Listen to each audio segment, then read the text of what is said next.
Good evening, YouTube. This is Tire Metalhead Weatherman. It's been a little while, and I'm gonna get into that real quick. It's been a last week was a pretty hot week.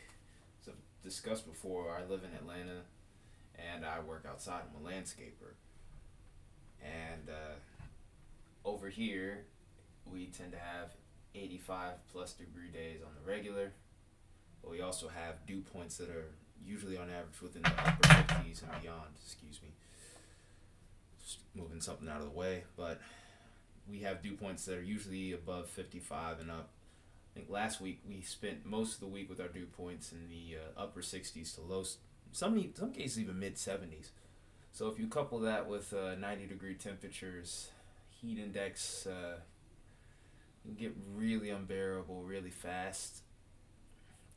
So it led to a really tough week at work, and as a result, towards the end of the week, I was just out of it. Like, I remember coming home Friday, and I barely remember getting home, to be honest. And I slept through most of Saturday, to be honest with you as well. Like, it's been a pretty crazy week. So the weekend forecast that I normally promised, I kind of fell through on that, and I want to. So first part of this video is just, I guess, me saying if I disappointed anyone, even though I only have 44 subs. I apologize for that, and we're gonna get back on track with this video right here. So anyone that actually cared, I want to say thank you, and we're gonna be back on track starting now.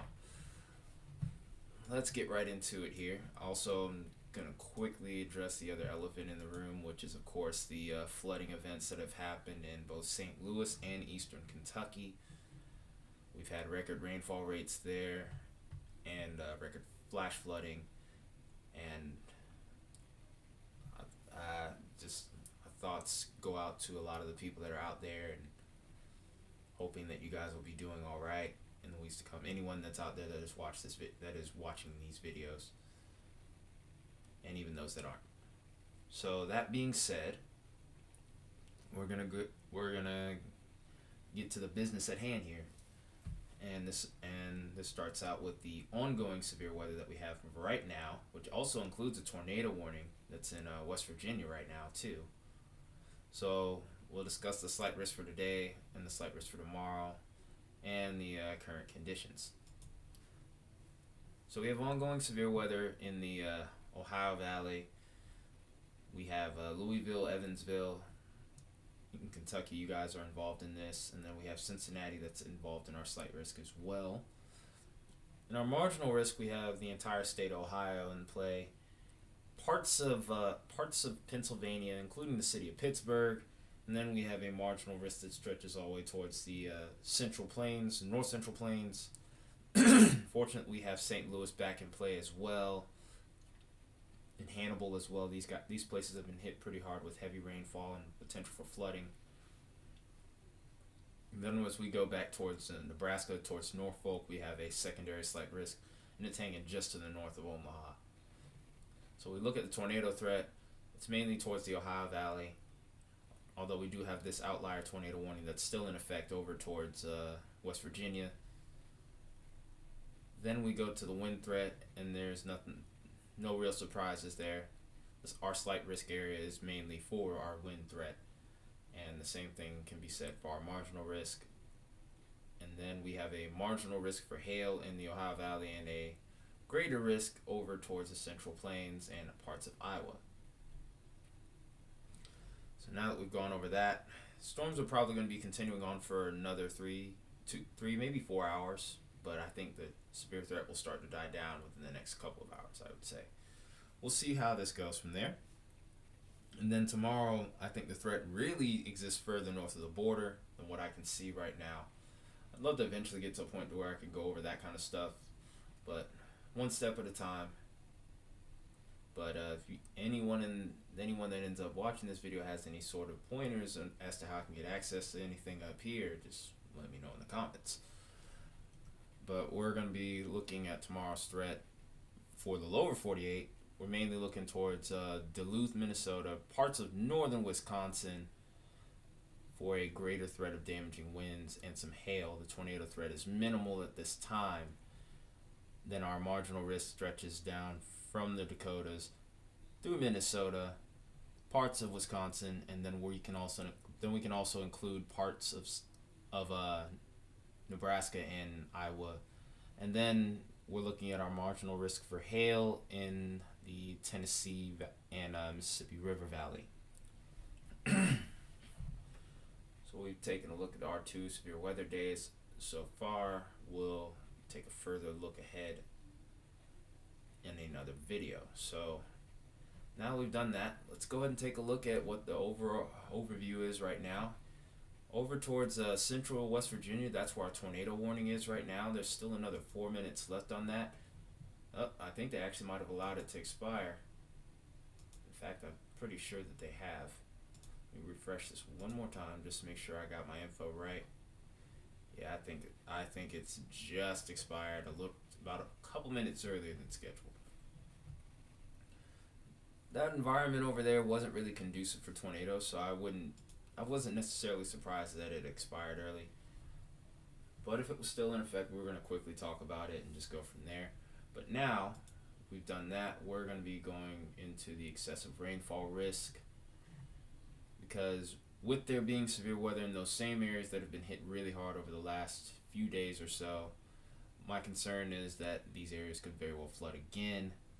So far, we're only at a slight risk. I remember last week we were having moderate risk for days on end, and several days in advance, even on days 3, even on days 4 and 5. But we do have a slight risk over this area in the Tennessee Valley, and unfortunately, this risk includes eastern Kentucky once again.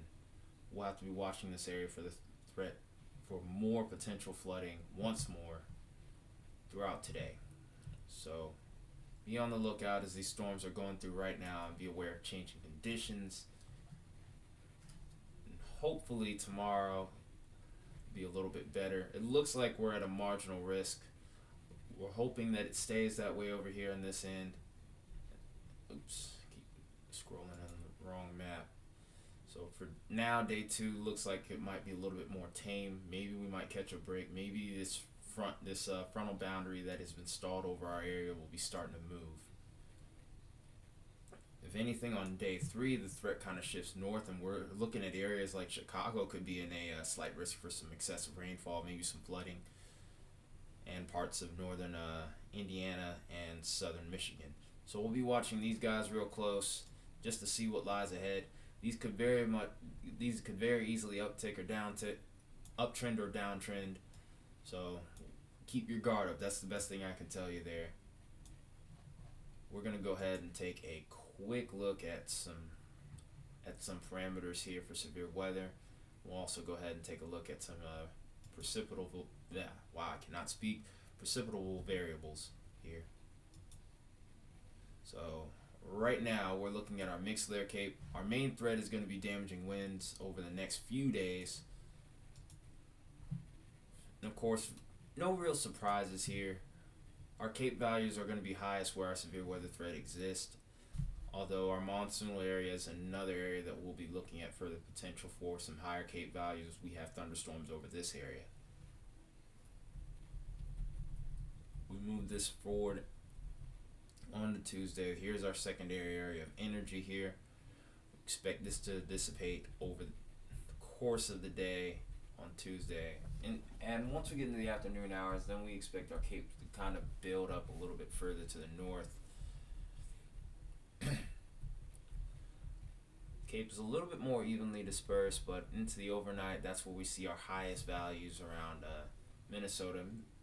It's kind of leaning more towards southern Minnesota on this model, but this is an older model, and the NAM doesn't update as frequently as some of the other models. But this is the best short range model I have right now, so we're working with that. We go into Wednesday.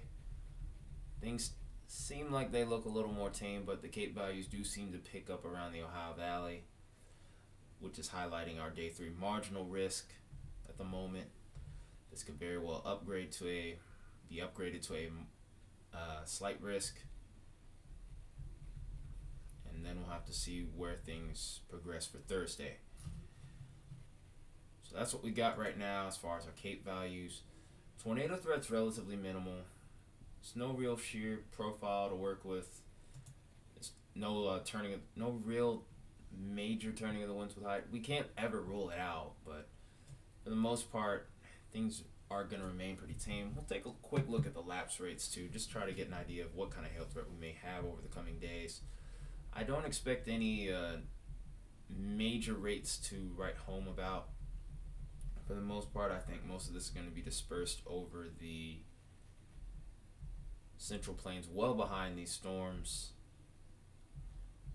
I mean, as you can see here, there's just nothing really there as far as hail is concerned. So nothing there. So we'll go ahead and take a look at what the radar could look like tomorrow. Over the coming days, excuse me. So far we're doing good on the video as far as the time is concerned. I'm not trying to take up too much time here. This is what the radar will look like over the next 60 hours. So here's our line of storms going through Kentucky and into Tennessee. Not a super developed weather system here. Once it gets to Tennessee, it just looks like it starts to disintegrate. Maybe some fair weather might be in play for tomorrow. It'd be really nice, but we'll have to keep an eye out. Of course, we have that summertime set up with the location of where our boundary has stalled out. So southeast, you're still going to have to be on the watch for any sort of thunderstorm activity throughout the coming days. Here's our storm system up here towards the north. You direct your attention towards just north of Minnesota, just north of the border.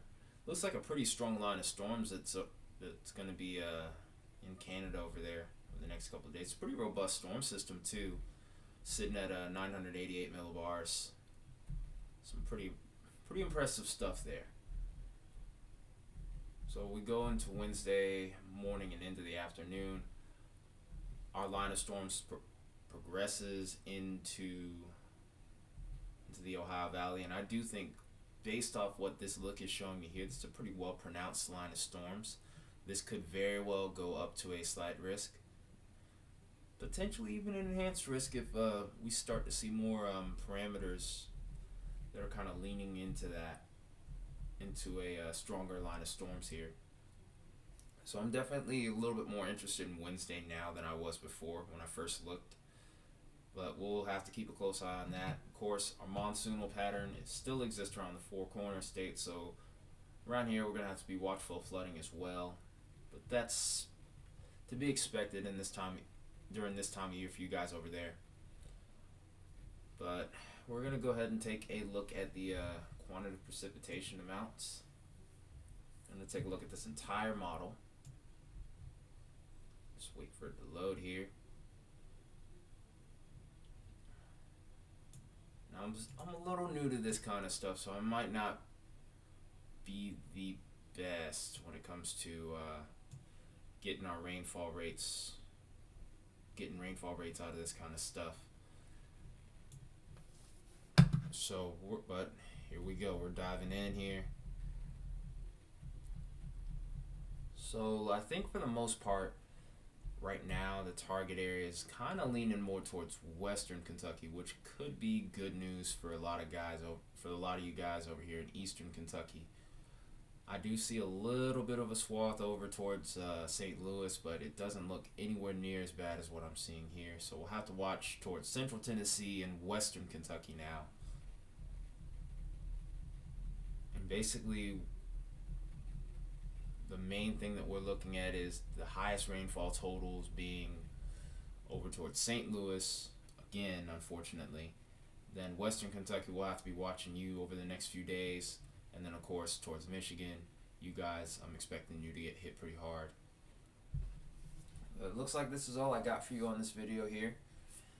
If you like what I've been doing here, please drop me a like, leave me a comment. I don't bite.